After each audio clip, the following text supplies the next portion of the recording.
آج ہم بات کریں گے قرآن خوانی کے حوالے سے کہ جہاں پر دیکھا جاتا ہے بعض لوگ اکٹھا ہو کر قرآن کی تلاوت کرتے ہیں، اور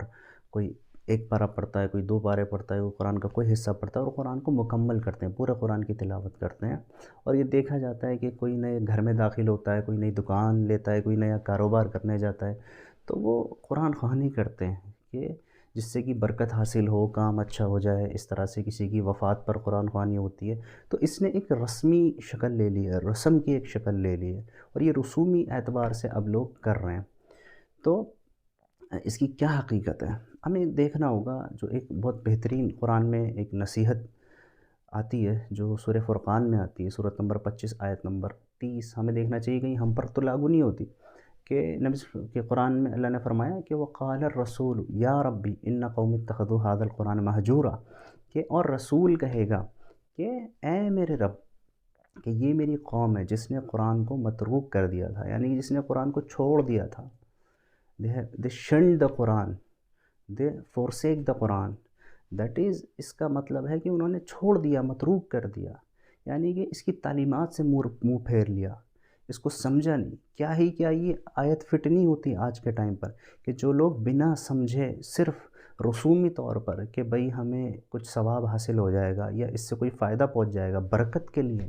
کہ بھئی نئی دکان ہے، نئی مکان ہے، کچھ اور کام ہے تو قرآن خوانی، اور وہ قرآن خوانی بھی وہ خود نہیں پڑھتے، قرآن کو تلاوت خود نہیں کرتے، دوسرے لوگ آ کر رہے ہوتے ہیں اس قرآن خوانی کو۔ تو ہمیں یہ دیکھنا ہوگا یہ کیا اس نے شکل لے لی ہے، یہ کیا رسم بن گئی ہے۔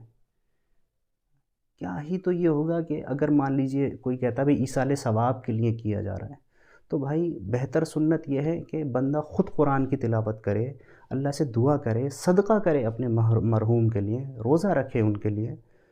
تو یہ بہتر ہوگا کہ اس کو ہم نے ایک رسمی شکل بلا لی ہے، مدرسوں سے ہم بچوں کو بلائیں گے اور وہ اس طرح سے قرآن پڑھ کر نکل جائیں گے۔ تو یہ کیا ہم نے قرآن کے ساتھ کر دیا؟ کیا ہم نے یہ ایک رسم اس کو دے دی؟ آپ خود پڑھیے، سمجھیے،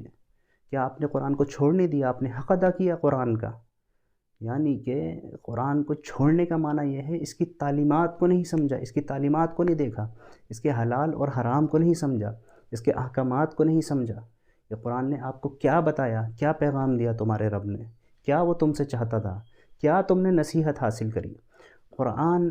میں اللہ فرماتا ہے سورہ بقرہ میں سورۃ نمبر 2 آیت نمبر 185 کہ شہر رمضان الذی انزل فی القرآن ھدی للناس، کہ رمضان وہ مہینہ ہے کہ جس میں قرآن کو نازل کیا ھدی للناس، ہدایت بنا کر انسانوں کے لیے، ساری انسانیت کے لیے۔ تو یہ ہدایت آپ کو سمجھ کیسے آئے گی؟ جب آپ سمجھو گے نہیں تو آپ کو پتہ کیسے چلے گا کہ کیا ہدایت اللہ نے بھیجی ہے؟ آپ کو کیا سمجھنا ہے، کیا ماننا ہے، کہاں جانا ہے، کون سی راہ پکڑنی ہے، تو کب سمجھ میں آئے گا یہ؟ لیکن ہم کیا کرتے ہیں، نہیں بھائی ثواب کے لیے یہ رسم بہت ضروری ہے، اور لوگ اس کو ایسے سمجھتے ہیں کہ جیسے کہ کوئی واجب شے ہو، تو یہ تو بدعت ہے پھر، یہ بدعت ہے پھر اگر کوئی اس طرح سے سمجھتا ہے اور اس کو کرتا ہے۔ تو بہتر سنت یہ ہے کہ خود آپ قرآن کی تلاوت کریں، سورہ بقرہ پڑھ لیں، جو بھی آپ کو آتا ہے، آپ قرآن پورا پڑھ سکتے ہیں تو پڑھیں، تو اور آپ دعا کریں اللہ تعالیٰ سے کہ آپ کے مرحوم کی مغفرت اللہ تعالیٰ فرمائے، صدقہ کریں۔ تو یہ طریقہ زیادہ قریب ہے سنت کے، نہ کہ یہ کہ آپ نے 50 لوگوں کو بلایا، 40 لوگوں کو، اور وہ قرآن پڑھ کر نکل گئے۔ تو یہ اس طریقے سے بہتر یہ طریقہ ہے کہ آپ خود اس کی تلاوت کریں اور اس کو سمجھیں، اس کی آیات کو، اس پہ غور و فکر کریں، زندگی میں کچھ تبدیلی آئے، قلب میں کچھ تبدیلی آئے، دنیا کی محبت آپ کے دل سے نکلے، آپ کو سمجھ آئے کہ بھائی یہ زندگی بہت مختصر ہے، اللہ کے پاس جانا ہے۔ تو یہ نور کہاں سے ملے گا؟ جب آپ قرآن کو سمجھیں گے، اس کے حلال و حرام کو، اس کی تعلیمات کو، اس کے واعظ کو، اس کے انذار کو آپ جب جو ہے سمجھیں گے۔ تو اس کے لیے قرآن سمجھنا بہت ضروری ہے، صرف ایک رسمی طور پر تلاوت کرنا ضروری نہیں ہے۔ اور یہ آیت ہمیں غور کرنا ہے کہ کیا یہ ہم پر تو فٹ نہیں ہو رہی ہے، تو قریش کے لیے ہے کہ یہ قریش نے قرآن کو انکار کر دیا اس قرآن سے، تو ہم بھی ایسے نہ بن جائیں کہ اس قرآن کو چھوڑ دیں، اس کی تعلیمات کو ہم دیکھیں ہی نہ، بس ایک یہ رسمی کتاب بن جائے کہ بس کب پڑھتے ہیں جی عید پہ تلاوت ہوتی ہے، کہ جی کب ہوتی ہے کہ جمعہ میں نماز ہوتی ہے تب قرآن پڑھتے ہیں۔ تو اس طرح سے نہ کر دیا جائے، ریگولر آپ قرآن کی تلاوت کریں، پڑھیں، اس کو سمجھیں، تو یہ قرآن سے قریب ہونا ہوگا، تو قرآن کا حق ادا کرنا ہوگا۔ ھذا بیان للناس، یہ بیان ہے انسانوں کے لیے، اس کا تدبر کریں۔ یہاں تک کہ سورہ انعام میں آتا ہے، سورۃ نمبر 6 آیت نمبر 155 کہ فرمایا ھذا کتاب انزلناہ مبارک، کہ یہ مبارک کتاب ہم نے نازل کی ہے تو فاتبعوہ، تو اس کی اتباع کرو۔ تو بھئی آپ کیسے اتباع کریں گے جب تک کہ آپ جانیں گے نہیں کہ اس میں لکھا کیا ہے؟ آپ سے کہا جائے بھئی اس بات پر چلیے، تو جب آپ کو بات ہی سمجھ میں نہیں آئے گی تو کس بات پہ آپ چلیں گے؟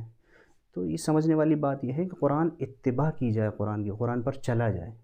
یہ صرف کوئی برکت کی کتاب نہیں ہے کہ آپ اس سے بس آپ کا کچھ فائدہ ہو جائے، کوئی کام حل ہو جائے، آپ اس کے لیے اس کو تلاوت کر رہے ہیں۔ بے شک آپ پڑھ سکتے ہیں، جو حدیث کے اندر جو طریقہ بتایا ہے